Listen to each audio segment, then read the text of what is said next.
Hello everyone, Namaste. It's an absolute pleasure to be here at Nivesh Milan 2025 at the most iconic city of the world, Dubai. I would like to congratulate Wealthy Nivesh for expanding their operations in Dubai as well. First of all, a big round of applause for Wealthy Nivesh. Heartfelt thanks to Wealthy Nivesh for inviting me as well. So before I start my presentation, can I have a liberty to ask you a question that from which part of India you belong from? So any Punjabis sitting over here? क्या बात है, सत श्री अकाल पाजी. Any Marathi, Tamil, Telugu, Bengali, Kannadi, Mallus? Any Gujarati? Kem chho? Yes, superb. So you are the real Bharat Bhagya Vidata. Punjab, Sindh, Gujarat, Maratha, Dravid, Utkal, Banga. So you are the real contributors for the India's growth story. So even after sitting over here, you are contributing a well for the India's growth story. So thanks a lot for doing so, and a big round of applause for each and everyone who is contributing for the new India. So actually ये बहुत ज़रूरी था क्योंकि आपके अंदर ये भावना जगाने का, अदरवाइज नेक्स्ट तो हम वही टैक्स एग्जम्पशन की बात करने वाले हैं, right.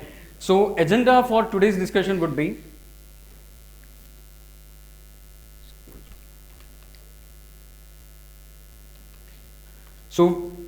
we will discuss about who are NRIs. So it's very important. With DTAA, mutual funds, Tax Residency Certificate and Form 10F. Then we will also discuss the common mistakes. So every 3 out of 5 NRIs are doing this mistake and ignoring their absolute tax exemptions. Also, the entire interpretation will be backed by our case laws as well, be it high courts or income tax tribunals as well. So, Florence, is it not working?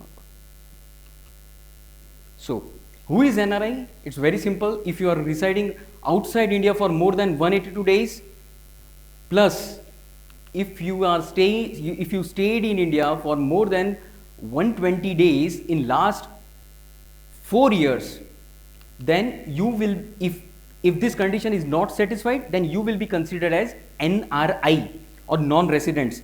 But why it is important? Because if you are selling any of your Dubai property or any of your foreign property and moving back to India, so India can tax you on the Dubai property or any property which is outside India. If you are selling any of your America property and again going back to India, so there are chances that you may be taxed doubly, that is once in America and again in India. So there is a provision of R and NOR as well. If that means your tax won't be applicable if you are selling that property after 3 years residing in India. So that will save a lot of your money and you won't be taxed doubly, right? So there are exceptions to these rules. If you are moving out of India as a crew member of any shipment or for employment, so you are just required to comply with the first condition only, that is just stay outside India for more than 182 days, right? So definition of NRI is completed. Now we will just actually, Navrata, this is not working. So what type of incomes are taxable in India? See, it can be either only received in India, same as any FD interest you are receiving, or source of income is received from India. Either it is received in India or received from India, that is earned in India or earned from India. If you are doing any professional, if you are earning any professional income from India, so it will be considered as received from India. But if any type of income which has no business connection with India, then it won't be taxed. right? If you're earning any income which has a subsidiary in India as well, so there are chances that you will be taxed on that income as well. So there are, everybody knows there are 5 types of income. How our NRIs are taxed? That type of income, any income that is earned, received, or deemed to be earned or received in India, right? The first thing can be salary income or your professional income. If you are giving any consultancy to India or you are receiving any money from India, then income generated from residential property. These are the direct income which you can earn from India. Salary, professional income, residential or housing property, and the third and the most important one is capital gains, for which we are sitting over here, and you came on a Saturday evening devoting your time for this seminar. So, and the fourth thing is income from deposits such as FDs or anything else. So it is also important. And the fifth one is interest earned from your NRO deposit. Everybody knows interest earned from your NRO deposits are taxable, and if you are earning it from NRE or FCNR deposits, it's a tax exempt. But only thing, many of you must be knowing that thing, but the only thing that you need to keep in your mind is you are required to disclose NRE and FCNR interest as well in your ITR. This is the most common mistake, that since many of your UAE taxpayer had not received any income tax notices yet, or hardly 2 or 3% might have received. But if you are residents of US or Canada or any European country, you can ask them what type of harassment they are, वो क्या झेल रहे हैं वो लोग income tax के, right? So now wait for DTAA. ये 5 type की income आई आपकी. So in order to save you from all these things, there is a agreement. India has entered into agreement for more than 90 countries. ठीक है? So DTAA is, if you are earning anything from any particular country and there is a tax on your source country as well, and you are again taxed in your resident country, this is nothing but a double taxation, right? So in this case, DTAA, Double Taxation Avoidance Agreement, comes to picture to save taxes. In that way, you can only be taxed only in the country where your income has been sourced. So there are various articles in the DTAA which talk specifically about the special type of incomes, be it director remuneration, capital gains, or salary, mutual fund. Each and everything are covered over here. So there are 3 methods to claim DTAA benefits. So the first one is foreign tax credit. It's nothing but a cashback type of scheme. So let's say if you are taxed in India at 20% on any type of security, and again you are getting taxed in America as well. So you can claim the 20% which you had already paid in India as a tax credit while filing your returns in your resident country. So since in UAE it's not applicable, right? So there is no tax, no personal tax in here. And the second one is exemption method. It's nothing but a discount, right? So it won't be taxed at its origin as well. So in DTAA there are various types of clauses which talks about exemption or taxability or discounted tax rate as well. So the third one is reduced rate of tax. So you must be knowing that there is a maximum capping in dividend tax as well under DTAA. In case of dividend, there is, if you are resident of Saudi, UAE, you will be taxed only at 10%, not at the slab rates. Everything is mentioned on that list. If you are still paying at the slab rates on your dividend income, so that maximum tax rate is 10% only, withholding or anything like say. Then the most important thing is income from capital gains, right? So what are long term? If any type of security, be it equity oriented mutual fund, then the tax rate is 12.5% in excess of 1.25 lakhs. Anything else, then it will be 20%. Before budget 24, it was 20% with indexation. You have 2 options, right? And short term, it depends upon your period of holding, right? So if the security you hold is exceeds 12 months in case of shares, then it is considered as long term, Otherwise, it's a short term. In case of immovable property, it's 2 years. If you are holding immovable property, land, flat or anything, if you are holding it for more than 2 years, it will be considered as long term. Otherwise, short term, right? So what happens now? We have now covered what are mutual funds, what is NRI, who is NRI, and what is the DTAA benefit you can claim from that type of script. So what happens when a Dubai or Singapore NRIs redeems any mutual fund in India? So for this perspective, most of the people are paying tax in India for while redeeming this mutual fund, right? So we need to go to the DTAA article which talks about this particular exemption. So the article 13, there are various articles in the DTAA between India and UAE. It was signed in 1994, but the article 13 specifically talks about mutual fund only, capital gains only. So there are 5 clauses in that particular article whereby first 4 clauses are related to immovable property, movable property, then any fixed base type of properties, and the 4th one is shares. See, if you are if you have sold any immovable property, right? So the power to tax rests with only country where your immovable property is situated, right? Be it immovable property or movable property. In that case, we need to check where your property is situated. If you sell your Dubai any Delhi property, the power to tax rests with only Indian government only and not any foreign government.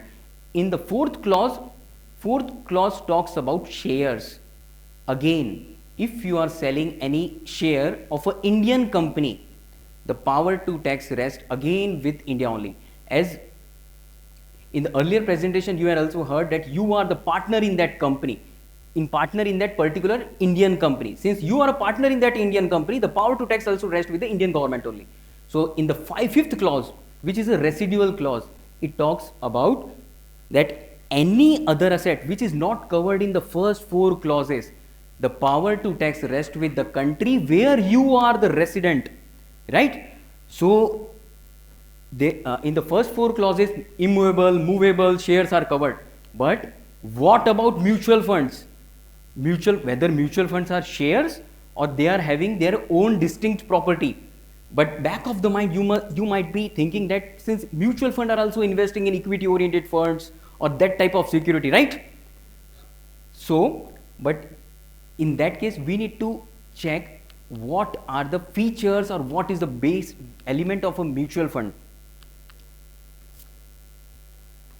So in case of mutual fund, you just pay money or give money to a particular mutual fund company or AMC, and AMCs forward that particular invested amount. They invest in be it shares, mutual fund or any type of securities, but against your money you don't receive any type of share, you receive units of mutual fund.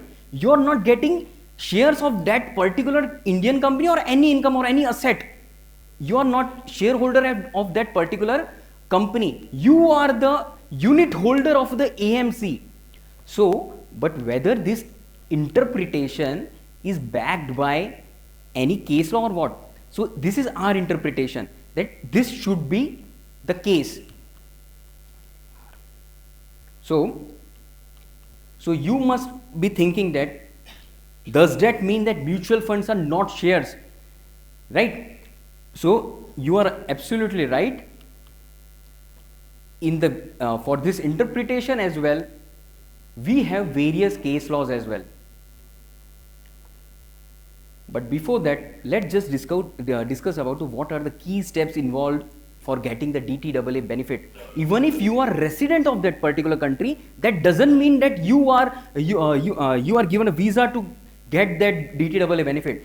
The first and the foremost important thing is you are required to get the tax residency certificate. Then only you will be considered that you are the resident of that country where where the law of land will apply in that case. So for getting TRC, you can go to your particular country's tax website, you can easily get the TRC, pay the requisite fees, which confirms that you are the tax resident of that country and get the particular DTAA benefit.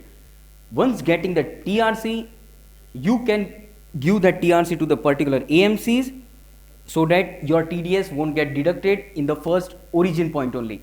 Then if your TDS is not deducted, then there is no point of getting the refund of the TDS, right? So the third step is getting the form 10F.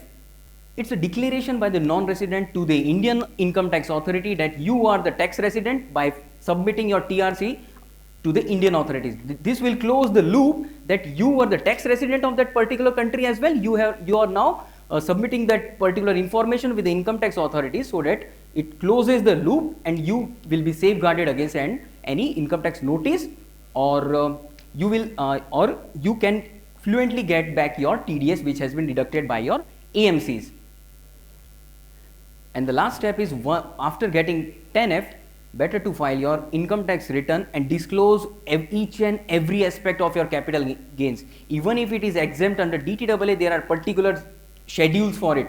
And this is the most risky point where many people don't know where to put that particular income. So this is the most risky point, how to file ITR and how to get the form 10F.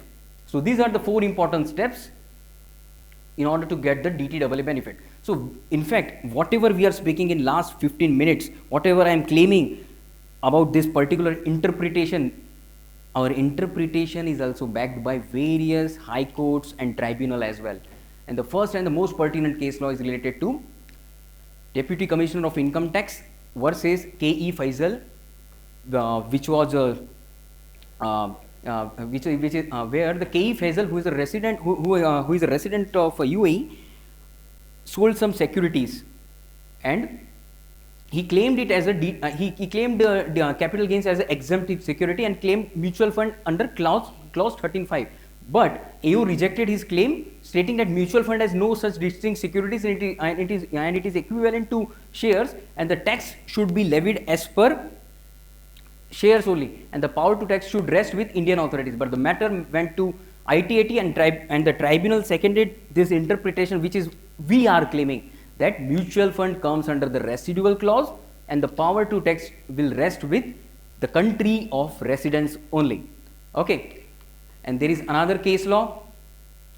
In the back of the mind, you will also get this thing that कहीं तो tax लगे, India में भी tax नहीं लग रहा है, UAE में भी टैक्स नहीं लग रहा है, तो वंदे भारत और एम्स कैसे बनेगा, राइट? वंदे भारत एक्सप्रेस, ठीक है? तो हाउ, बट उसका भी एक है, we have case law which is related to Saket Kanoi versus income tax versus DCIT, which was judged by the tribunal Delhi, ठीक है? It is very recent case law where ITAT also held that stating the case of Ramesh Kumar Goenka, where the liable to tax doesn't mean that actual payment should be made, right? Actual tax payment should be made. So it's the UAE's duty whether to tax it or not. Now, as per DTAA, the matter has been passed on to your country of residence only. It's their duty or it's their business whether to tax that particular security or not. If they are not taxing, then it will be exempt capital gains, right? So there is again a case law which talks about the same thing. Then we have another case law. This is the very recent one. यही case law की वजह से this thing became very popular.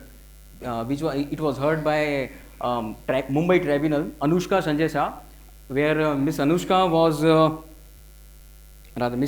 was a resident of Singapore. She sold some debt securities, debt mutual funds. It was short-term mutual fund, short-term gains on that particular mutual fund. And AO assessing officer denied her claim that mutual funds are also shares, denied that claim that mutual funds are not shares, and mutual funds are not having any distinct features. So ITAT, in fact, that matter also went to DRP as well, dispute resolution as well. So DRP also affirmed the AO's interpretation and disallowed her exemption. So what ITAT held? ITAT again backed the Saket Kanoi, K.E. Faisal, Blackstone Capital's case, and again give the same statement that shares are not mutual funds and mutual funds are having their own distinct value, and it should be considered as a residual value or under article 13(5). Okay, so again this is the third case which backs our interpretation as well. We have many case laws, right? So also related to the Blackstone capital only. In case of if you are a Singapore resident, the only thing is you are required to repatriate the funds. In any other country, it is not required. Okay. In fact, not only mutual funds, there are other securities as well which are covered under Article 13(5). Rights entitlement are one of those. In fact, there is a case law related to Vanguard Funds Ireland as well. They sold some rights in India. So again, rights are not shares, and power to tax rests with the country of residence only. These are the summary of a few of the judgments, where the final takeaway is that only that mutual funds are not share, and the mutual funds are covered under Article 13(5) of the DTAA between India and UAE. And the most of the DTAA are having the same Article 13(5) only. So these are the few of the countries where DTAA exemption is there, be it UAE, Saudi, Singapore, Kenya, Malaysia, Portugal, Qatar, Sweden, Luxembourg, Georgia, and more. Right. So there are various articles which talks about that particular thing. The only thing that if you are remitting, again, many people of you must be knowing that if you are remitting through your NRI account, there is no any limit. If you are remitting through NRO account, then there is a repatriation limit of $1 million, $1 million US dollars. If you are repatriating, there is a limit of $1 million US dollar. Otherwise, you are required to take the permission from RBI. Okay. So, linking the cards, the first and the foremost important thing is get the residency certificate, right? Satisfy the residency rules. Stay in that particular country for more than 182 days. Get the TRC, get the valid TRC. In UAE, you get the TRC for a calendar year, right? Get the valid TRC, file Form 10F, which proves that you are the tax resident of that particular country, and also you have closed the loop by sharing that information with Indian authorities कि हम लोग tax residents भी हैं. Even if you are having golden visa or any type of visa, that doesn't matter. You are required to have a tax residency as well. So there is a next few things will be taken care by the Ankit Bhai as well, that prevention versus cure. Just submit that particular thing with the AMC. Team Wealthy Nivesh will help you out to communicate with AMC, that particular your AMC TRC, so that the TDS won't be deducted at the origin point only, and there is no question to get the TDS refund. File your income tax return and disclose it in an appropriate schedule. This is the most important thing and the most riskiest thing, that if you disclose it in any other type of schedule, be it exempt income or any type of schedule,